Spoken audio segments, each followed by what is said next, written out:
केंद्रीय मंत्री नितीन गडकरी यांनी अकोल्यात राष्ट्रीय महामार्गाची आणि नद्या खोलीकरण भागाची विमानाने पाहणी केली आहे। नितीन गडकरी हे मंगळवारी अकोला जिल्हा दौऱ्यावर आले होते। सकाळीच त्यांचं अकोला शिवणी विमानतळावर आगमन झालं। त्यावेळी प्रशासनातील अधिकारी, भारतीय जनता पक्षाचे आमदार रणधीर सावरकर, आमदार प्रकाश भारसाखळे, आमदार वसंत खंडेलवाल यांनी त्यांचं स्वागत केलं। या दरम्यान नितीन गडकरींनी अमरावती अकोला खामगाव राष्ट्रीय महामार्गाची विमानाने पाहणी केली। नुकताच वर्षभरापूर्वी हा रस्ता बांधण्यात आला होता। या रस्त्याची गडकरींनी विमानाने पाहणी केली आहे।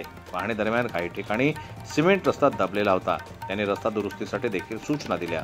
तसेच अनेक ठिकाणी नदी नाले खोली करण्याचे देखील सूचना संबंधित विभागाला दिल्या आहेत। दरम्यान केंद्रीय मंत्री नितीन गडकरी हे आज अकोला दौऱ्यावर होते। या दौऱ्यावर गडकरींनी माजी केंद्रीय राज्यमंत्री तसेच माजी खासदार संजय धोत्रे यांच्या घरी भेट दिली।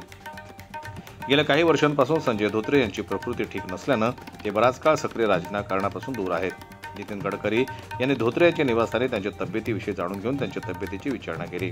या दरम्यान धोत्रे कुटुंबियांनी त्यांचं स्वागत केलं। यावेळी अकोल्याची भाजपचे खासदार अनुप धोत्रे, आमदार रणधीर सावरकर, आमदार वसंत खंडेलवाल यांच्यासह अनेक भारतीय जनता पक्षाचे नेते उपस्थित होते।